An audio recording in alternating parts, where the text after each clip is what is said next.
महाशिवरात्रि का पावन पर्व हर साल फाल्गुन महीने की कृष्ण पक्ष की चतुर्दशी तिथि को मनाई जाती है। इस तिथि पर मां पार्वती और भगवान शिव शादी के बंधन में बंधे थे, इसलिए इस दिन का हिंदू धर्म में बहुत महत्व होता है। इस दिन विधि विधान से मां पार्वती और शिव जी की पूजा की जाती है और साथ में व्रत भी रखा जाता है। ऐसा करने से सुख और सौभाग्य का वरदान मिलता है। लेकिन भगवान की भरपूर कृपा तभी बरसती है जब सही मुहूर्त में उनकी पूजा अर्चना की जाए।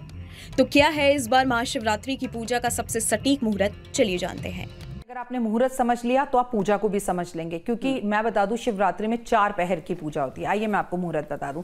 स्वर्ण नक्षत्र का स्वामी जो है वो कौन है? वो शनि है और सुबह 10:51 से स्वर्ण नक्षत्र लग जाएगा।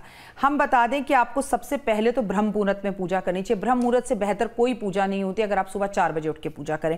लेकिन प्रथम पहर की पूजा शुरू हो रही है 6:25 से रात्रि 9:28 तक, जिसे प्रदोष काल कहते हैं। दूसरा पहर की पूजा शुरू हो रही है 9:28 से लेकर 12:31 तक। तीसरे पहर की पूजा शुरू हो रही है रात्रि 12:31 से सुबह 3:34 तक और चौथे पहर की पूजा शुरू हो रही है 3:34 से लेके 6:37 तक, और जिसे हम कहते हैं निशा काल।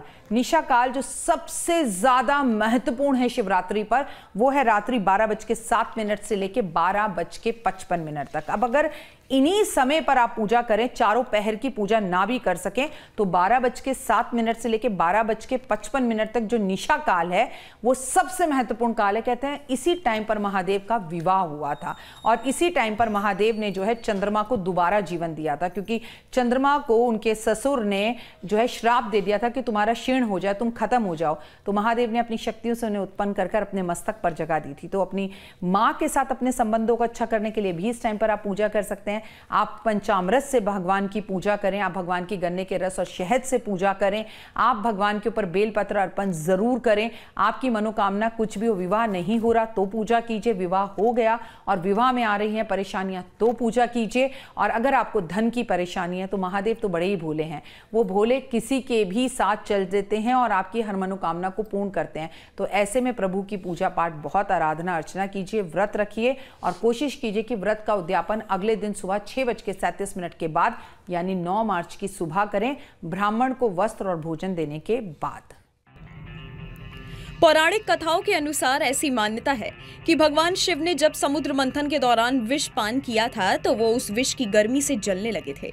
उस समय उनकी गर्मी को शांत करने के लिए देवताओं ने जल, दूध और रंग बिरंगे फूलों, सब्जियों का रस उन पर चढ़ाया था ताकि उनके तपते शरीर को शांति मिल सके और उनके शरीर की जलन ठीक हो सके। तभी से भगवान शिव पर जल चढ़ाने की परंपरा शुरू हुई थी। ऐसी मान्यता है कि माता पार्वती ने भगवान शिव को पाने के लिए कठोर तपस्या की थी। महाशिवरात्रि के दिन ही पार्वती की तपस्या सफल हुई थी। उनका विवाह भगवान शिव के साथ संपन्न हुआ था। इसलिए महाशिवरात्रि का व्रत महिलाएं अखंड सौभाग्य की प्राप्ति के लिए भी रखती हैं।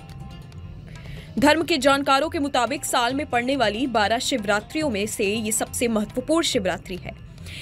इसलिए इस दिन आपने अगर महादेव को प्रसन्न कर लिया तो फिर उनकी कृपा बरसते देर नहीं लगेगी।